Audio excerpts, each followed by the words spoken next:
I live in a small town not far from a large metropolis. Our place is quiet and peaceful. I have a girlfriend, an apartment, a car, a job, everything I need for a measured life. I am a skeptic by nature, and I am wary of mysticism, of course. I can believe that there is something mysterious in remote places, but there is no place for it in civilization. There are enough maniacs and madmen in the world, so there is no room for mysticism. One evening, my girlfriend and I had a fight. On nothing, but to the point of hurtful words that are hard to forget. I decided to head to the garage for the night. I had a small cozy corner there, a sofa, a cabinet with tools, a lamp, a place for the car, neatly covered with a tarpaulin. All clean, thanks to my habit of order. Garage, concreted, with solid walls. There is everything necessary for comfort, up to a wash basin with a bucket. That evening, I quietly went into the garage, checked all my things and went for a snack in a nearby cafe, then went to the store for water and cookies. By 9 p.m., when the cooperative was closing, I was back, waited until the sounds of the guard dogs died down, and quietly climbed back over the fence. It was dark and quiet inside. I settled down on the couch with a book, immersed in my reading, and nothing seemed to disturb my peace. At 11 o'clock, I heard the watchman fetching the dogs, short commands, the sound of bowls, the stomping of paws. Then there was a shout. "Hey, get back here." It sounded like one of the dogs had fallen behind. I went back to reading, but then I wondered why they even put guard dogs on leash at night, figuring it was trivial stuff. I focused on the book again. Near midnight, I heard a strange sound, like someone throwing pebbles at the neighboring garages.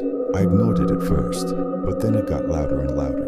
Occasionally there were quiet chuckles, and the dogs, who had quieted down for the night, began howling angrily. I tensed and went to the door, listening. Not far away came the voice of a teenager. It was hard to tell his age, perhaps 10 or 14. The voice sounded nervous. "Are you sure? Maybe screw him." Another voice, rougher and more determined, replied, "There's no one here." These guys had clearly been attracted to something in the empty garages at night. As I stood at the door, the screams of the children changed to pitiful cry.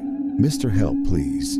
A timid voice called out pitifully. Then, as if echoing it, another voice shouted, "Open up or we'll be lost." The drumming in the neighboring garage intensified into a deafening clang, as if someone was breaking in with fury.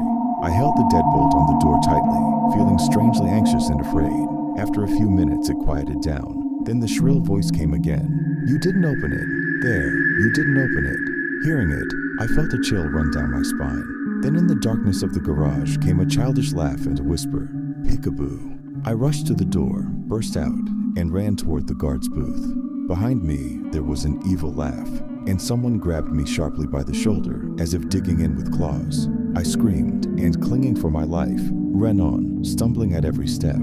A shot rang out just before the booth, and all was quiet. In front of me stood the watchman, with his rifle in his hands, peering into the darkness with a determined face. I felt a sense of security envelope me, but my strength left me, and I lost consciousness. When I woke up in the hospital, I saw a strange man who quietly explained that strange events had happened in this neighborhood before. About 10 years ago, several teenagers had died in a dog attack. After that, the garages banned nighttime visits, but the rumors of unquiet spirits never subsided. The man didn't advise me to stir up a scandal, and I soon sold the garage, moving far away from that strange place, never to remember the encounter.